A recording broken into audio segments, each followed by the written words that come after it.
the camera. Give it off, down. Hey everybody, and welcome to my picks for the top movies of the year, the bottom movies of the year, and a few special categories. With no further ado, let's go ahead and get right into it. One of the most intensely romantic films of the year, I Am Love, really surprised me.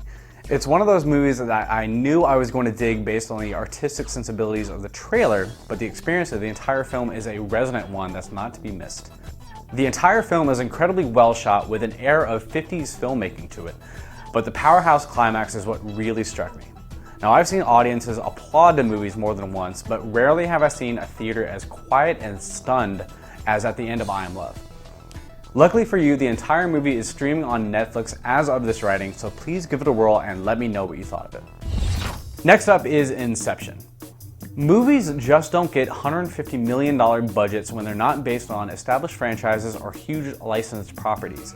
But then again, not many movies are shepherded by Christopher Nolan, one of the most accomplished and popular filmmakers of the last decade. It's been said that Warner Brothers threw the money at him to keep him happy and on board for a third Batman film, but if that's the case, they stumbled into one of the year's best films in the bargain. Now, a lot's been said about Inception, but in its reliance on conventional special effects and a deep cast of likable actors, not to mention its mind-bending plot, all I can say is that watching Inception in the theater was an amazing experience and sharing disbelief with 300 other enthralled viewers. It's a wonderful film that's inspired as much debate as any of the last few years, and Inception is well worth a spot on your Blu-ray shelf. Next up is The King's Speech. A late entry to the list, but a movie that's been getting Oscar buzz since early this year, The King's Speech has a young director and a screenwriter who's made a career of writing TV movies, but manages to be one of the best films of the year based on wonderful performances by Colin Firth and the always dependable Geoffrey Rush. Now, this movie manages to be inspirational without being sentimental, which is one of the most difficult balancing acts in all of filmmaking. It's also totally appropriate for appreciative filmgoers of any age, despite what the MPAA might tell you.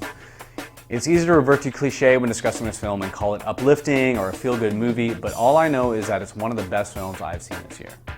My least favorite film of the year is Grown Ups. This is the only 0-star review I've ever written for the site, and it's shocking to me that people get up in arms about movies with violence or sex when movies like Grown Ups are expressly created to lower the collective intelligence of America by presenting an endless stream of jokes about shit and wedgies and eating chicken coated with human ashes as entertainment.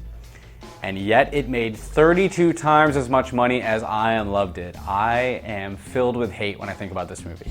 Movie I need to see again of the year. I'm giving this one to Clint Eastwood's Hereafter. There were a few movies that came out this year that I want to see again for a little bit of reassessment, among them The American, but perhaps especially Hereafter. There's something about this movie that really stuck with me after I saw it, and I think that perhaps in the more intimate environment afforded by a home viewing, I might find a few more things to enjoy here than I did the first time around. It's a quiet movie and it's probably not for everyone, but it might be worth a view on DVD when it comes along if you're into that sort of introspective film. Surprise of the year, I'm giving this to Charlie St. Cloud. This movie is not a tremendous achievement by any means, but for better or worse, it's one of the best American romance films to come along this year.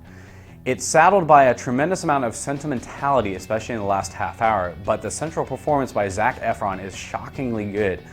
And I found myself much more entertained by this film than I would have guessed based on anything I knew about it going into it. Got a special lady who wants to come over for a movie? You can pop a little Charlie St. Cloud in there and she'll be very thankful, and you'll be thankful that you don't have to watch Twilight. Franchise that needs to die of the year. I am giving this to everybody's favorite vampire franchise, Twilight. 2010 saw a lot of new installments in franchises, whether you're talking about Iron Man, Harry Potter, Narnia, or what have you. Even the better-than-average direction of David Slade could not save the latest installment of Twilight, however, which wound up being as tepid and awkward as the previous two installments. While I have some crazy hope that the really mind-bending pregnancy and fetus imprinting last novel winds up making for entertaining movies, the track record here is not good, and I humbly nominate Twilight as the franchise that most deserves to not receive any more installments. And that's my year in review! Thanks for making Screen my favorite site on the internet, and come back next year for a bevy of new features and new content. We'll see you there.